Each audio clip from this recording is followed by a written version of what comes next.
If you're wondering what is the best stainless steel water bottle today, you're not alone. The market is incredibly saturated and different bottles are better for different people and situations, so there's a lot to consider. Well, I've collected over 30 bottles over the years for this business, and today I'm going to reveal my full collection to help you find the best bottle for your situation. I'm structuring this video in two parts. Part 1 is a rapid fire review of each bottle, including the main pros and cons. Part 2 is where I'll pick bottles I love and hate for different categories like the best for hiking and best overall, as well as mentioning one bottle I would encourage everyone to avoid. Here's the list of bottles. Most are vacuum insulated stainless steel, around 32 ounces in size, but there are some different types of bottles and sizes mixed in fairly arbitrarily. Let's start with Owala, which has recently been taking social media by storm. The main pro is the free sip lid, which is an ergonomic design that's both a straw and a chug lid. It's also reasonably priced. Cons are that the handle is small and uncomfortable, and in my untrendy opinion, the colors. It's like walking into Home Depot, they ask what color paint you want, and you say yes. Here's a link to a longer Owala review I did recently if you want to learn more. Stanley's Adventure Quencher has a handle that is both a pro and a con because it makes it easier to hold, but the large side-mounted handle makes it way bulkier. The tapered base lets it fit into more cup holders, but unfortunately the lid is not leak-proof. I don't have one of their ice flow bottles yet, but honestly it looks better because of the handle and the lid. YETI's Rambler series bottles are incredibly durable, and the wide handle with their chug and straw lids is great. YETI's products cost an arm and a leg, and the lack of a handle on their other lids like the Magdoc and Hotshot is a big drawback. Here's a link to a longer YETI review if you'd like to learn more. By the way, I'm leaving links to these products below in the description, and using those links to buy gives us a small commission at no extra cost to you. It really helps us out. Cirkul has built-in flavor pods with a dial to control the intensity. While an interesting concept and very popular, I really don't like this bottle. The flavor pods are disposable, so they add a lot of waste and cost. And the handle is truly awful, the bottle finish scratched easily, and the straw lid makes weird noises and takes a lot of sucking compared to Owala's design. It's also basically like drinking diet soda without carbonation, and there are legitimate questions and concerns about how artificial sweeteners affect your health. Also, the Mr. Beast graphic from their website from back when I ordered one still haunts my dreams to this day. Next is FJbottle. Now, our company really got started by making accessories for these bottles, so I have quite a few of them. Their flagship product is their traditional wide mouth bottle, and the main draw in my opinion is their lids, which all have great handles except the old straw lid, and they all are well engineered for the most part. They also have a wide range of color options. Cons are the high price, especially if you're going to look at getting multiple lids, though they do seem to be on sale pretty often nowadays, likely to compete with Stanley and Owala. I also have a 16 ounce size, which is my go-to with their flex sip lid for coffee when I'm on the road or heading to the office, but I'd rather have a larger bottle for water throughout the day. Their standard mouth bottle is another great option, and it has the same construction as the wide mouth, with the only difference being the mouth diameter. I don't typically like narrow or standard mouth bottles as much as wide mouths because they're more difficult to clean,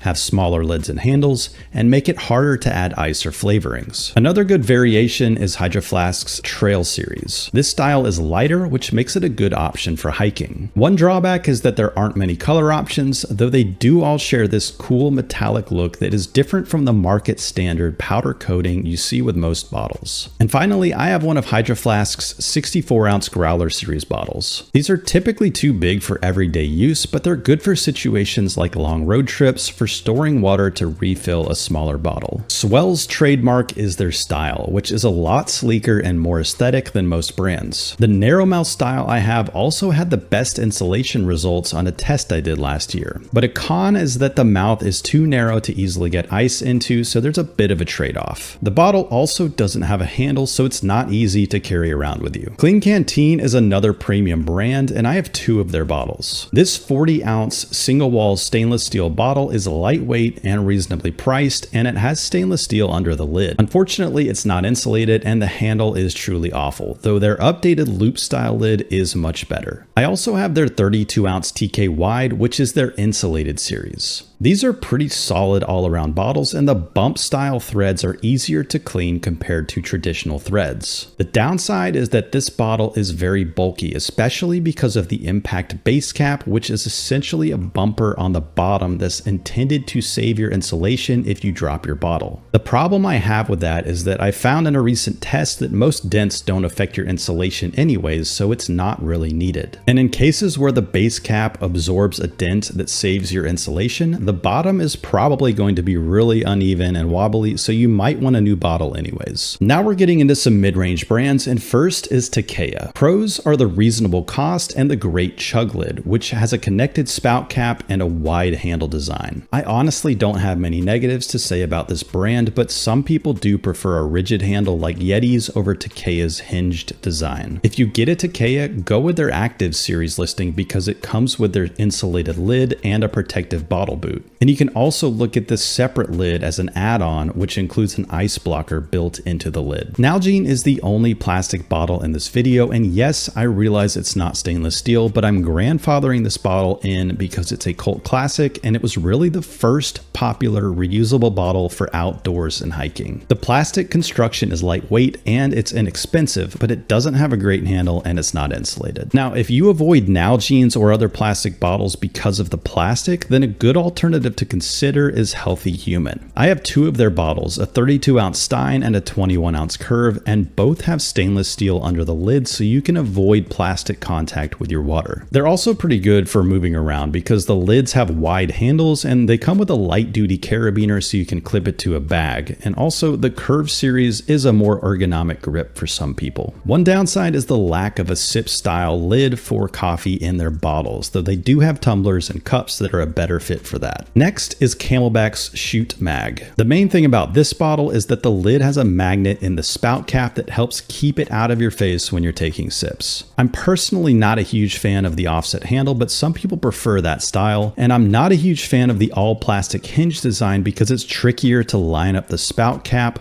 with the spout compared to bottles that have fixed hinges like Takeya and FJbottle. Overall, this is a pretty decent middle-of-the-road bottle that does a lot well for a fair price. ThermoFlask is another solid mid-range brand, and it's one of the few brands out there that offers 2-packs, so if you're already thinking about buying 2 bottles, then it's a good option. And on a side note, this brand is actually owned by Takeya, so you'll see a lot of similarities between these two brands. Next is Iron Flask, and you can probably guess what this brand is going for. They're basically a Hydro Flask alternative that has a great presence on Amazon. Pros are the value, as you get 3 lids included for a reasonable price. The downside is that the lids do feel pretty cheap compared to what you'd get from a premium brand like Hydro Flask. Ozark Trail is Walmart's bottle brand, and as much as I hate to admit it, it's a pretty solid bottle. It has a no-slip base and a good lid that has a wide handle, kind of like Takeya's. And surprisingly, Ozark Trail has consistently had the best insulation tests out of all the wide mouth bottles that I own. Cons are that you can't buy it on Amazon, so if you're looking to use Prime shipping, then you're out of luck. Now let's get into the specialty bottles that are a little bit different from the other ones on this list, starting with FJbottle. This is a brand most people haven't heard of, but if you saw my comparison video last year, then you already know I like this bottle. It has a 2-finger handle and a built-in carrying strap, which is something most bottles don't have, but I find it to be very useful, especially when your hands are full with other things. It's also very reasonably priced, has a no-slip base, and has a magnetic spout cap that I honestly prefer over Camelbak's design. A downside is that the spout is maybe a little too small, but for the most part, I'm easily able to overlook that inconvenience because of everything else this bottle has going for it. EcoVessel is another reasonably priced bottle for what you get.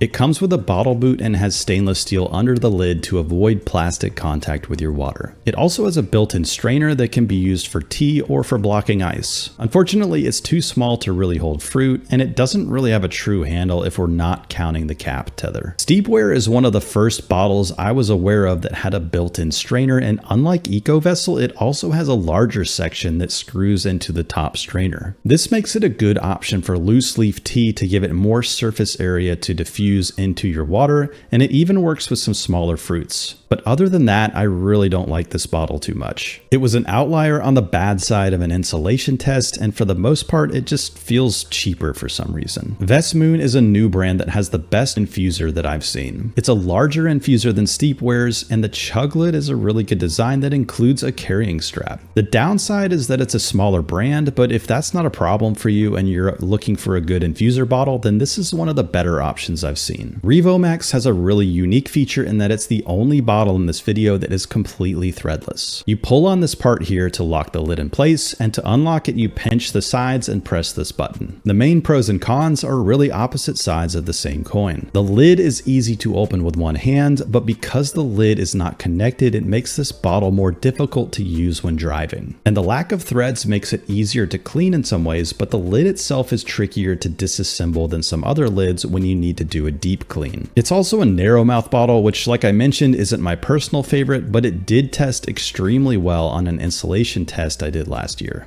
Zulu Ace is a bottle to consider if you're a clean freak because you can open the bottle from both sides. The downside is that there are more threads where it could potentially leak if its seal is misaligned and it doesn't have a built-in handle. Stanley's classic Thermos is certainly not a new design, but I'm including it in this part of my review because it's so much different from all the other bottles I've mentioned. The bottle has great insulation, but you wouldn't want to use it as your main water bottle. It's best used for situations like outdoor events to store and distribute hot coffee or tea while you take a drink from other cups. Otiem makes this pretty cool looking copper bottle, and I bought one after doing a review of the safest water bottle materials last year. In that video, I was pretty negative about copper, but I learned from the comments that copper has been used for a long time, particularly in India, including as part of Ayurvedic practices, and I'm saving a full discussion about this topic for a future video, so I won't get too much into the health questions here, but as far as this particular bottle goes, just be aware that it takes a lot more maintenance than stainless steel because the copper will tarnish over time. Also, don't use this type of bottle with anything acidic like orange juice or soda because it may leach copper into your drink. Brita stays true to their roots with their bottle by focusing on filtration with a built-in filter. This is a great option if you're traveling and you're not sure about the water quality, or if you just want that extra peace of mind each day. I'm not a huge fan of the handle though because it's so small, and I personally think the aesthetics are a weird mix between trendy and utilitarian, but maybe that's just me. GRAYL is a different take on the filter bottle, and instead of sucking water up through a straw, you use this bottle like a French press. It looks really cool and rugged, and it helps clean water when you're camping or hiking and need to get water from a stream, for example. But this isn't a convenient bottle to use every day because it's a lot of effort to go through if you already have good water. Also, the handle isn't that great in my opinion, and these bottles are crazy expensive, with this version costing $100 and their titanium one costing $200. And last we have LARQ, which is probably the most high-tech bottle you'll find because it has a UV light built into the lid that sanitizes your water. The pros are that the UV light is proven to make water safer to drink by killing bacteria, and it's a cool concept that you can show off. The cons are the high cost, having to recharge the battery, and that they only have a narrow mouth design and the lack of a handle. Now let's do some rankings. For the best straw lid, my vote goes to Owala. Second, in my opinion, is Hydro Flask's Flex Straw because it's easier to clean under the spout. I avoid YETI's straw lid because it just feels clunky and basic, and I also avoid Stanley's Quenchers because they can leak, but the ice flow does look better. For the best Chug Lid, I really like Takeya's design because of the handle and the connected spout cap. I also like FJbottle, and even though the spout could be a little larger in diameter, I love the other features. Hydro Flask and YETI both have good Chug Lids that a lot of people love, but in my personal opinion, there are better options out there for reasons like how the spout cap isn't connected. For the best sip lid, I personally like Hydro Flask's Flex Sip because it has a good handle and it's easy to know when the lid is closed because of this red indicator. But I've seen a lot of comments from people who don't like that this lid takes so many steps to clean and prefer YETI's Hot Shot instead. Ultimately, it's just a preference, but I find that YETI's Hot Shot is more difficult to open and close, and it doesn't have a handle, so it's not my personal favorite. For hiking, Nalgene is a good choice if you're okay with plastic because it's lightweight and won't dent, but you might want to buy a carrying pouch. For insulated stainless steel, Hydro Flask's Trail series is a great choice because it's the lightest option, and FJbottle or Vesmoon are good alternatives because of the carrying strap. strap. And for longer hikes or camping, you may want a filter bottle like GRAYL or Brita if you need to refill from somewhere with questionable water quality. And this may be an unpopular opinion, but I wouldn't recommend Yetis for hiking because even though they're durable, they're by far the heaviest bottles, and I don't particularly like Stanley Quenchers either because of the lid not being leak proof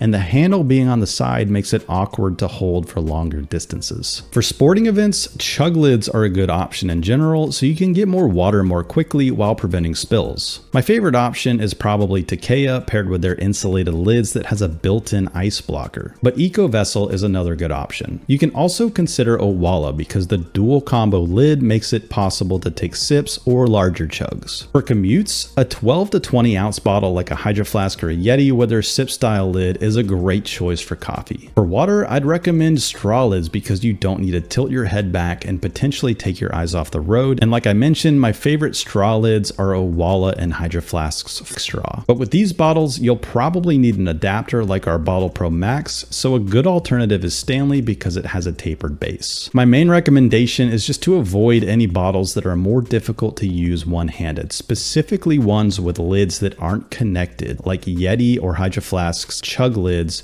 or any bottle with a traditional lid that you have to screw all the way on and off. These just increase the possibility of accidentally dropping the lid, and then it either gets dirty or worst case affects your driving and attention. For longer drives, the straw lid recommendation still applies, but I'd also consider getting a second bottle like a 64 ounce growler for refills. For hydrating at home or the office, honestly this comes down to your own personal preference, and just about any of these bottles will work well enough. If you're accident prone or clumsy, or you work in a high impact job like construction, then Yeti could be a good choice because it's by far the most durable. For ice, any straw lid or bottle with a built-in strainer can be a good option, so check out Owala and Hydro Flask for straw lids, and check out EcoVessel, Vesmoon, or Takeya with their specialty lid with the ice blocker. For fruit infusing, a bottle like Vesmoon is a great option because it has the largest strainer that I've seen. You could also use our Flavor Fuse pod infuser that you can drop into any wide mouth bottle. For loose leaf tea, Steepware or Vesmoon are good options. You can also get Hydro Flask's new tea strainer, which is a lot like our Flavor Fuse steel. Many people are choosing to avoid plastic contact with their water as much as possible, but unfortunately most lids have plastic underneath. Now, I made a dedicated video recently about this topic that I'll link to below, but the quick recap is that there are some good options from Klean Kanteen, Healthy Human, and EcoVessel, as well as a stainless steel add-on lid from Hydro Flask. For the easiest cleaning, Zulu Ace is a good option because you can open it from both sides. Also, FJbottle comes with a brush which can help you get started, and Owala is the easiest straw lid to clean. For the best filter bottle and for sanitation, Brita is a good option for everyday use, while GRAYL is more of a specialty bottle that's really designed for camping and long haul hikes. And LARQ's UV light makes it a truly unique and effective way to sanitize your water if you can afford it. For the best bang for your buck, my votes go to Ozark Trail, Iron Flask, ThermoFlask, and FJbottle because they're all great options for a reasonable price. For the best aesthetics, Yeti has the most rugged look, while Swell and LARQ have the sleekest designs. And for the biggest brands today, you really have to give the nod to Yeti, Stanley, and increasingly Owala. But others like Hydro Flask, Nalgene, Camelbak, and Klean Kanteen are still well-known and highly respected brands. And like I did for last year's video, I'm not going to rank each bottle individually because that would just be a ranking for me, and everyone is different and can find different bottles better for their situation. But if I had to choose one, my favorite is still probably FJbottle because of the carrying strap, the no-slip base, and I guess I'm just attracted to magnets. A good runner-up that I didn't review last year is Owala, which honestly might have taken the top spot if it had a better handle. And at the other end of the spectrum, the only bottle I would absolutely recommend avoiding is Cirkul. Sure, it's a good gimmick, but you can get flavors different ways that lead to less waste and lower cost, and the bottle itself is subpar. And remember that for any of these bottles, it's important to keep them clean. We always recommend getting bottle brushes and cleaning tablets.